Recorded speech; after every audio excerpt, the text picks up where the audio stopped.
Namaste, Vanakkam.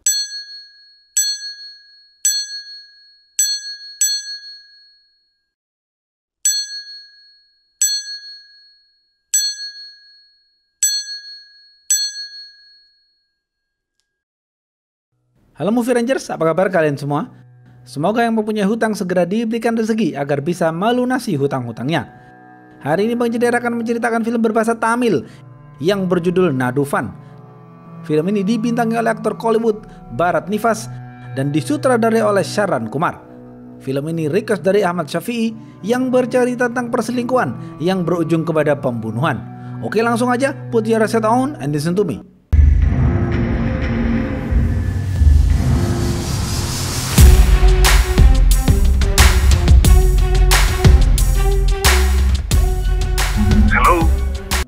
Pemeran-pemeran film ini antara lain, Kartik adalah seorang pria yang hobi bekerja, Madhu adalah istri Kartik, Siva adalah partner kerja Kartik, Guru adalah keponakan sekaligus pegawai yang bekerja di pabrik Kartik. Kartik adalah pria workaholic yang hobi bekerja. Kartik adalah pekerja keras yang jago dalam berbisnis. Kartik mempunyai seorang istri bernama Madhu yang berprofesi sebagai guru. Kartik dan Madhu mempunyai anak gadis bernama Kavi. Kartik mempunyai pabrik teh yang sedang berkembang. Pabrik teh Kartik mendapatkan investasi dari temannya sendiri bernama Shiva. Kartik dan Shiva sering bertemu untuk membicarakan bisnis. Meskipun mereka berteman, tetapi Kartik tidak suka dengan sifat Shiva yang pemalas. Suatu pagi, Kartik melakukan olahraga jogging. Setelah jogging, Kartik memberikan bunga kepada Madhu istrinya yang sedang memasak. Karena hari itu adalah anniversary mereka berdua. Beberapa menit kemudian, Kartik ditelepon sepupunya. Sang sepupu ingin menitipkan anaknya bernama Guru agar bisa bekerja di pabrik Kartik. Kartik dengan senang hati menerima Guru. Setelah menelpon, Kartik bersiap-siap untuk pergi kerja. Madhu menyuruh Kartik untuk sarapan terlebih dahulu, namun Kartik menolak karena harus segera berangkat ke luar kota guna melakukan presentasi. Hal ini membuat Madhu sedikit kecewa. Kartik langsung pergi ke luar kota dan melakukan presentasi terhadap 3 produk terbarunya. Setelah itu, Kartik kembali ke pabrik. Shiva datang terlambat ke pabrik dan memarkirkan mobilnya dengan seenaknya hingga membuat motor salah satu pegawai terjatuh. Shiva kemudian memanggil manajer pabrik bernama Palni dan menyuruhnya untuk membeli minuman keras untuknya. Setelah itu, Shiva pergi tidur di pabrik. Beberapa menit kemudian, Kartik tiba di pabrik dan melihat Shiva yang sedang tidur. Hal ini membuat Kartik marah kepada Shiva karena sebagai investor, Shiva tidak bertanggung jawab. Kartik membangunkan Shiva dan menegur Shiva dengan keras. Setelah itu, Kartik pulang ke rumah. Guru datang dari kampung halamannya untuk menemui Kartik. Setibanya di rumah Kartik, Madhu langsung mempersilahkan Guru masuk karena Guru adalah keponakan Kartik. Madhu menunjukkan kamar tempat Guru tinggal selama di sini. Kamar Madhu berada tidak jauh dari rumah Kartik. Setelah itu, Guru dan keluarga Kartik makan bersama di meja makan. Besok pagi, Guru berangkat ke pabrik dan melakukan training hari pertama. Ia dibimbing oleh Palni selaku manajer di sana. Palni menginstruksikan Guru akan bertanggung jawab di bagian penyimpanan teh putih. Guru kemudian berkenalan dengan beberapa pegawai pabrik di sana, yakni Cicu, Kadir, dan Pandi. Mereka berempat menjadi teman dekat. Saat sedang bekerja, Kartik ternyata lupa membawa file penting yang tertinggal di rumahnya. Kartik meminta tolong kepada Guru untuk pulang dan mengambil file penting itu. Karena sudah percaya, Kartik memberikan kunci rumahnya kepada Guru. Guru pun menuruti perintah Kartik. Sesampainya di rumah Kartik, Guru langsung mengambil file itu, namun Guru kaget karena melihat Shiva sedang enjos-enjos dengan Madhu di sana. Jeder!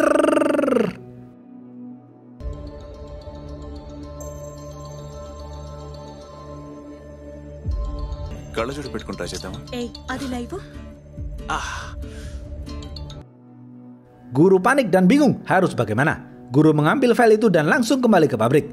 Saat Guru memberikan file itu kepada Kartik, Guru bengong dan ragu-ragu ingin memberitahu perselingkuhan Madhu dan Shiva kepada Kartik. Akhirnya, Guru hanya diam saja. Kartik tidak tahu mengenai perselingkuhan ini. Guru kemudian kembali bekerja. Terlihat, Shiva datang ke pabrik dan mengecek file-file penting Kartik untuk keperluan meeting. Setelah itu, Kartik pergi untuk melakukan meeting. Tiba-tiba, Shiva memanggil Guru ke kamar mandi. Ternyata Siva mengetahui bahwa guru melihat dirinya melakukan enjos-enjos dengan Madu siang tadi. Siva memukul guru dan memaksanya untuk tutup mulut karena jika tidak, Siva akan membunuh guru. Guru pun dengan perasaan marah terpaksa tutup mulut. Kemudian guru kembali bekerja. Guru terus memikirkan hal ini. Malam hari, Kartik tiba di rumah. Kartik melihat Kavi sedang berlari dan terjatuh. Kartik menyalahkan Madu karena lalai dalam menjaga Kavi. Kartik juga melihat guru baru pulang malam hari dengan muka penuh amarah. Kartik penasaran kenapa ekspresi wajah guru seperti itu. Pagi hari, Kartik sedang menyirami tanaman di halaman rumahnya. Siva datang berkunjung ke rumah Kartik. Siva kemudian disuguhi teh oleh Madu. Siva mencuri-curi kesempatan dengan memegang tangan Madu. Guru melihat hal itu marah namun tidak bisa berbuat apa-apa. Siva mulai berpikir ingin menyingkirkan guru agar perselingkuhannya dengan Madu tidak diketahui Kartik. Siva menyuruh salah satu pegawai pabrik bernama Vasu untuk merusak tempat penyimpanan teh putih guna menyudutkan guru. Guru melihat Vasu melakukan itu langsung marah kepada Vasu. Guru terlibat baku hantam dengan Vasu. Guru dibantu teman-temannya memukuli Vasu. Akhirnya Vasu mengakui bahwa ia melakukan itu atas perintah Siva. Karena keributan ini, guru dan Vasu dipanggil untuk menghadap Kartik dan Siva. Di sana, Siva berakting dan memarahi guru dengan keras, namun Kartik berhasil meredam amarah Siva. Guru semakin tidak nyaman dengan kondisi ini dan membenci Siva. Kartik memerintahkan Siva keluar ruangan agar Kartik bisa berbicara berdua dengan guru. Di saat itu, guru ingin melaporkan semua kelicikan Siva kepada Kartik, namun lagi-lagi guru ragu-ragu dan hanya terdiam membisu.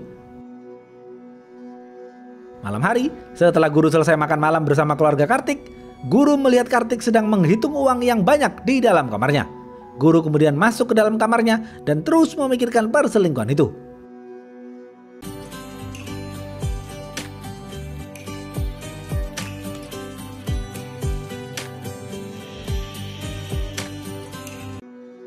Akhirnya, guru memutuskan untuk mengundurkan diri dan pulang ke kampung halamannya. Guru membuat surat dan meletakkannya di meja kerja Kartik di pabrik. Selama beberapa hari, keluarga Kartik dan Siva pergi keluar kota untuk menghadiri acara pameran mesin. Di tengah-tengah acara, Madu meninggalkan Kavi sendirian. Kemudian, Madu mendatangi mobil Siva dan mereka berdua melakukan enjos-enjos. Kavi yang masih bocil berjalan sendirian menyeberangi jalan untuk melihat orang berjualan boneka. Tiba-tiba, pengendara sepeda motor menabrak Kavi.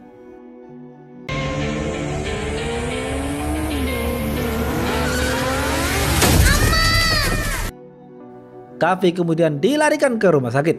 Dokter mengatakan Kavi mengalami retak di kakinya dan harus beristirahat total selama 2 bulan. Kartik memarahi Madu dengan keras di rumah sakit. Siva yang mendengar itu membela Madu dan menyuruh Kartik agar tidak emosi.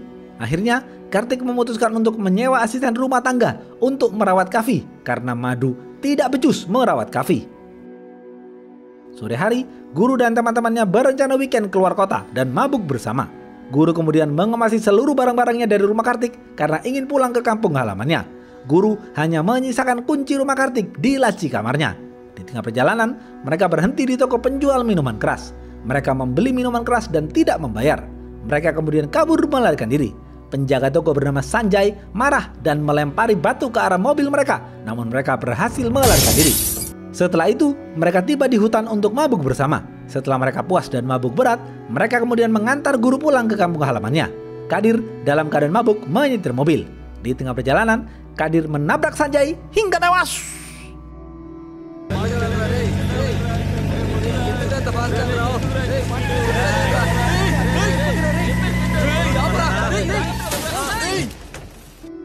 Mereka panik dan bingung harus bagaimana. Tanpa berpikir panjang, mereka mengangkat mayat Sanjay dan sepeda ontelnya ke dalam mobil. Mereka membuang sepeda Sanjay di pinggir sungai. Kemudian mereka membawa mayat Sanjay ke tengah hutan tempat mereka mabuk. Di sana mereka membakar mayat Sanjay menggunakan minuman keras sampai hangus. Guru marah kepada teman-temannya namun tidak bisa berbuat apa-apa.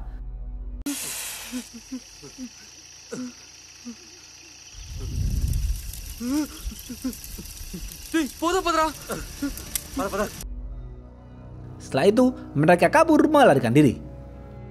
Subuh hari terlihat seorang warga sedang buang air besar di hutan. Namun ia kaget saat melihat mayat yang hangus terbakar dikerumuni banyak lalat.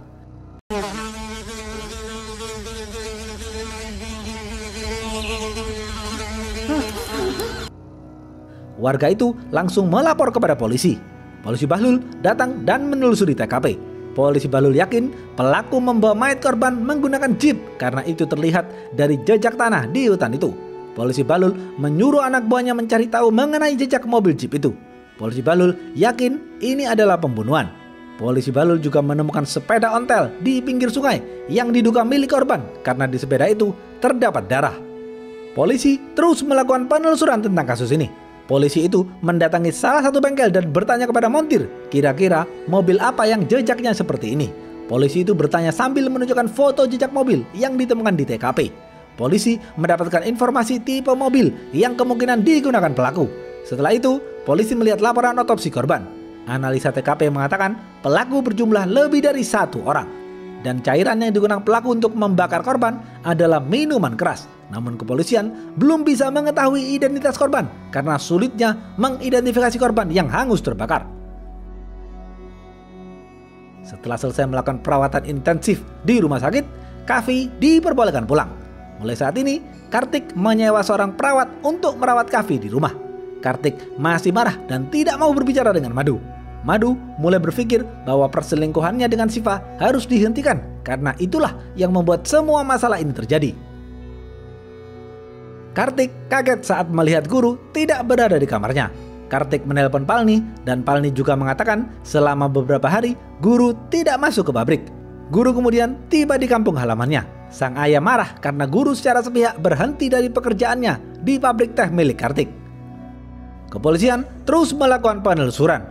Polisi pergi ke toko penjual miras dan mendapatkan informasi bahwa ada mobil jeep berjumlah 4 orang kemarin sore membeli miras ke toko kami namun tidak membayar. Dan pegawai kami bernama Sanjay melempari mobil itu dengan batu. Namun sekarang Sanjay menghilang. Tak lama kemudian, polisi mendapatkan list plat nomor mobil jeep yang diduga digunakan pelaku. Polisi langsung mencari satu persatu mobil jeep itu.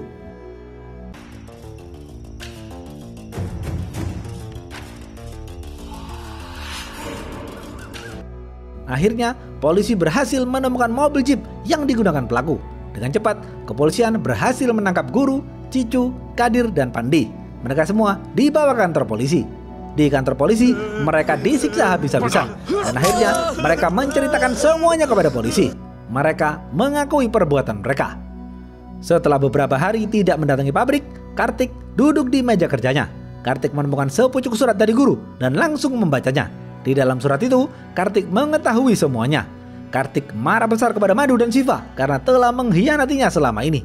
Kartik yang marah besar langsung mengikuti istrinya dan ternyata benar apa kata Guru. Kartik melihat dengan mata kepala sendiri Madu dijemput oleh Siva. Kemudian mereka berdua pergi ke hotel. Kartik semakin terbakar amarahnya. Kartik berusaha mencari tahu di mana kamar mereka, namun pihak hotel tidak mau memberitahu karena itu merupakan privasi customer. Kartik kembali pulang dan berhenti sebentar di pinggir jalan untuk menenangkan diri. Di dalam restoran hotel, Madu mengatakan kepada Siva ingin menghentikan perselingkuhan ini. Siva tidak terima dan justru ingin membunuh Kartik karena Siva sangat mencintai Madu. Anak buah polisi Bahlul mendapatkan informasi penting bahwa Guru adalah keponakan pemilik pabrik teh. Mendengar hal itu, polisi berpikir licik dan berusaha memeras mereka berempat. Polisi mengatakan kepada mereka berempat untuk membayar uang 200 juta rupiah. Polisi memberikan mereka waktu 2 hari. Jika tidak, polisi akan menuntut mereka dengan kasus pembunuhan. Guru dan 3 temannya bingung harus bagaimana mencari uang 200 juta dalam waktu 2 hari. Mereka panik dan tidak mempunyai rencana. Pandi, Kadir, dan Cicu mempunyai ide untuk merampok Kartik. Dan kebetulan Guru juga teringat bahwa Kartik tanggal 30 akan pergi keluar kota. Artinya tanggal 30 tidak ada orang di rumah Kartik. Guru mempunyai kunci rumah Kartik. Guru juga teringat bahwa ia melihat Kartik menyimpan uang yang banyak di dalam kamarnya. Akhirnya Guru terpaksa mendukung ide untuk merampok Kartik, tetapi dengan satu syarat. Guru memerintahkan 3 temannya hanya merampok dan tidak menyakiti keluarga Kartik jika keluarga Kartik tiba-tiba datang ke rumah. Besok tepat tanggal 30. Hari ini Guru dan 3 temannya membeli pakaian dan topeng yang sama untuk merampok. Kartik kemudian pulang ke rumah. Saat di rumah, Kartik diam saja dan tidak berbicara dengan Madu. Kartik mulai menyusun rencana untuk membunuh Madu dan Siva. Kartik membeli pisau dan sarung tangan. Setibanya di rumah, Kartik mengcancel acara dinasnya besok pagi.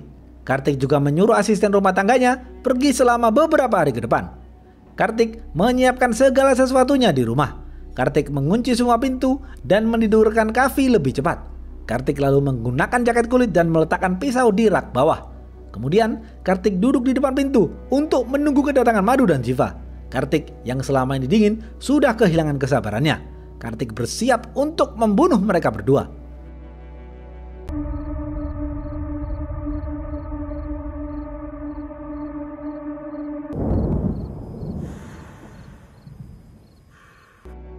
Guru dan Pandi mengambil kunci rumah Kartik di dalam kamarnya. Guru yakin Kartik tidak berada di rumah karena Kartik sedang dinas keluar kota. Setelah itu, mereka berjalan perlahan menuju rumah Kartik. Kadir menemukan sebalok kayu dan mengambilnya. Guru mengingatkan lagi kepada mereka bertiga agar hanya fokus merampok tanpa melakukan kekerasan. Setibanya di depan pintu rumah Kartik, mereka langsung membuka pintu dan mereka kaget. Ternyata ada Kartik di sana. Kartik juga kaget, ternyata yang datang bukan Madu dan Shiva, melainkan para perampok.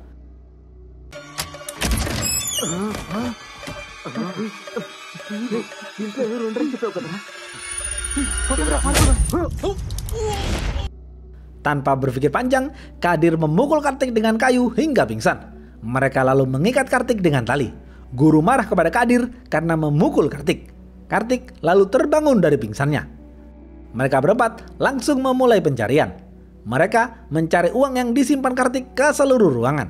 Di tengah pencarian, Kartik teringat pisau yang ia letakkan di bawah rak. Dengan pisau itu, Kartik berhasil kabur melarikan diri.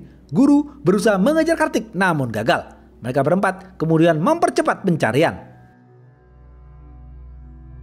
Di tengah pelariannya, Kartik baru teringat bahwa masih ada Kavi di dalam rumah itu.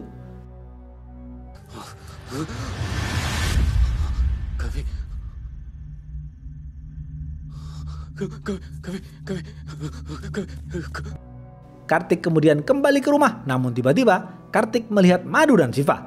Kartik bersembunyi di belakang pohon. Madu keluar dari mobil Shiva dan masuk ke dalam rumah, sedangkan Shiva tetap berada di dalam mobil.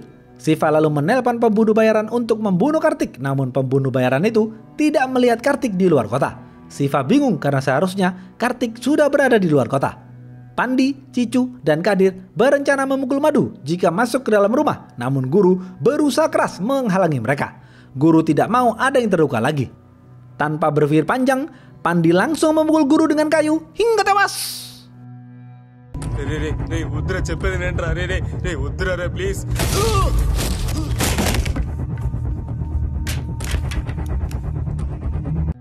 Mereka bertiga kemudian meletakkan mayat Guru di dapur. Saat Madu masuk ke dalam rumah, Kadir memukul Madu dengan kayu hingga pingsan. Mereka bertiga melanjutkan pencarian. Kartik melihat Shiva di dalam mobil mencoba memukul Shiva. Shiva kemudian berhasil keluar dari mobil. Kartik langsung menghajar Shiva habis-habisan. Kartik kemudian mengambil balok kayu dan memukulkannya kepada Shiva hingga tewas.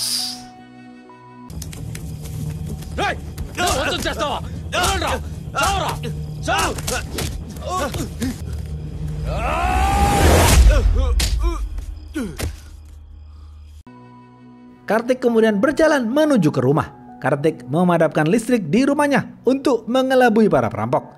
Karena lampu padam, Kadir, Cicu, dan Pandi mencari lampu senter. Kartik menyelinap masuk lewat dapur. Kartik kaget melihat mayat Guru di sana. Ia baru sadar ternyata para perampok itu adalah para pegawainya yang bekerja di pabrik. Kartik kemudian mengambil baju dan topeng Guru untuk mengelabui mereka. Setelah memakai pakaian yang sama, Kartik berjalan mendekati mereka. Pandi mengira Kartik adalah Cicu. Pandi lalu mengajaknya untuk mencari uang di kamar atas. Sesampainya di atas, Kartik membuka topeng dan menghajar Pandi habis-habisan. Kartik lalu menendang Pandi jatuh ke tangga hingga tewas.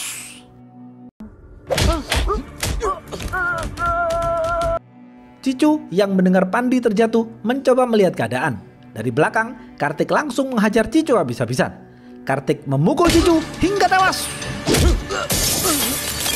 Kadir mendengar suara pecahan kaca di atas, pergi untuk mengecek. Saat Kadir berjalan, Kartik menyerang Kadir dari belakang. Kartik langsung menghajar Kadir habis-habisan, sehingga membuat Kadir terpeleset Madu yang pingsan hingga tewas.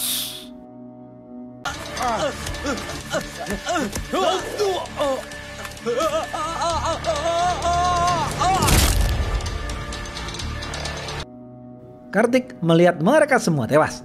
Kartik kemudian duduk sejenak di depan Madu yang pingsan. Melihat Madu yang pingsan, Kartik mengurungkan niatnya untuk membunuh Madu. Namun Kartik mengatakan dengan penuh amarah kepada Madu bahwa Madu adalah pengkhianat yang selama ini memakai topeng. Kartik akhirnya berhasil menyelamatkan Kavi. Besok pagi, polisi Balul mengumumkan bahwa keempat perampok dan Siva semuanya tewas di rumah Kartik dalam upaya Kartik membela diri. Kartik sekarang hidup bersama Kavi dan Madu, namun Kartik tidak bisa memaafkan Madu. Kartik tetap mempertahankan Madu hanya demi kebahagiaan Kavi anaknya. Habis. Apa pesan dari film ini? Apapun masalah rumah tangga, perselingkuhan tidak dibenarkan karena selingkuh adalah penyakit yang akan merusak segalanya. Oke, segitu aja video kali ini. Stay watching and see you.